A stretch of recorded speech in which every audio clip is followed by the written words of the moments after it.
ఇప్పుడు గవర్నమెంట్ ఇచ్చే అలాట్మెంట్లనే ఉంటుంది. ఇప్పుడు రైతుల దగ్గర ల్యాండ్ అక్విజిషన్ చేసేటప్పుడు ఇది ప్రభుత్వ రీసెర్చ్ సెంటర్ కోసం తీసుకుంటున్నాము అని చెప్పి ఒక ల్యాండ్ తీసుకుంటారు. అది రీసెర్చ్ సెంటర్ పెట్టలేదనుకో, ఇంకో దేనికన్నా వాళ్ళు అమ్ముకోవాలని ప్రయత్నం చేశారనుకో, అలా రాసే ఉంటుంది ఈ పర్పస్కి అగెనిస్ట్గా వాడుకున్నట్టయితే వెనక్కి ఇచ్చేయాలని చెప్పి. ఓకే, అది రూల్ ఉంది ల్యాండ్ అక్విజిషన్ యాక్ట్లలో.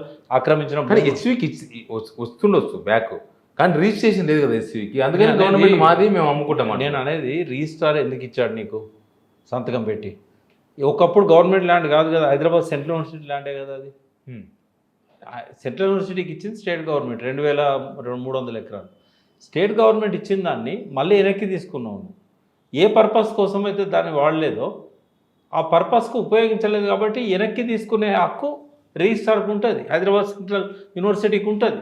ఈ పిల్లల డిమాండ్ అనేది 100% కరెక్ట్. ఎందుకు కరెక్ట్ అంటే మీరు ఏ పర్పస్ కోసమే తీసుకున్నారో అది కాలేదు. సుప్రీంకోర్టు కూడా చెప్పింది. ఇలా సుప్రీంకోర్టు ఎందుకు రిటర్న్ ఇచ్చింది? సెంట్రల్ యూనివర్సిటీ ల్యాండ్ను మీరు ఇట్లా అలాట్ చేయడం అనేది కరెక్ట్ కాదని కదా. కాబట్టి వెంటనే దాన్ని సెంట్రల్ యూనివర్సిటీకి ఇచ్చేయాలి. ఇది సామాజిక న్యాయ సూత్రాలే కాదు, భారతదేశ న్యాయ సూత్రాల ప్రకారం కూడా వెనక్కి ఇచ్చేయాలి. నువ్వు ఏ పర్పస్ కోసం వెనక్కి తీసుకున్నావో ఆ పర్పస్ సర్వ్ కానప్పుడు వెనక్కి